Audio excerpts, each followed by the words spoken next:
Good evening বন্ধুরা। এই বৃষ্টি ভিজা দিনে কে কেমন আছো বন্ধুরা?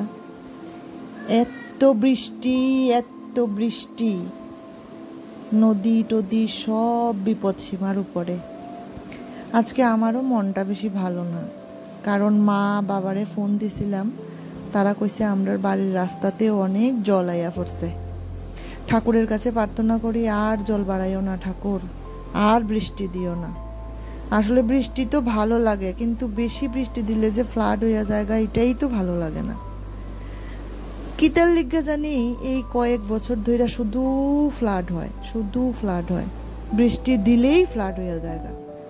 যাই হোক, সারাদিন ফ্লাডের কথা চিন্তা করতে করতে রান্না বান্না তেমন কিচ্ছুই করছি না। তাই বিকাল হইতে না হইতেই আমার ছেলে মেয়ের খিদা পাইয়া গেছে গা। যতই মন থাকুক বন্ধুরা, মন খারাপ থাকুক, নিজের বাচ্চা যখন ক্ষুধা কষ্ট পায়, কোনো মা বাবাই ঠিক থাকতে পারে না। তারা যেভাবেই হোক ছেলে মেয়ের ক্ষুধা নিবারণ করবই, সে যে পরিস্থিতিই হোক। যাই হোক, বৃষ্টি তো বাইরে কোনোখানেই যাইতে পারতাছি না। এলিগা ঘরের মধ্যে একটু আটা আর ময়দা আছিল, আর দেখলাম আলু আছিল কয়েকটা, তো ভাবলাম বাচ্চাটিরে আলুর পরোটাই বানাই দেই।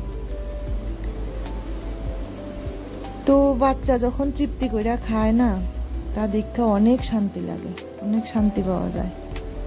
তা আলুর পরোটার মধ্যে আমি এমন কিছুই দেই না, শুধু একটু আটা আর ময়দা মিলাইয়া একটু তেল আর লবণ দিয়া ডোটা মাইখালাই ঠান্ডা জল দিয়া, তারপরে আলু মাখাটার মধ্যে আলু সিদ্ধ কইরা এটার মধ্যে পেঁয়াজ, কাঁচা লঙ্কা, আদা, একটু চাট মশলা দিলাম আমি, লবণ আর একটু ধনিয়া পাতা দিছি, দিয়া তারপরে তো যেভাবে বানাইলাম তোমরা দেখতেই পাইতাছ।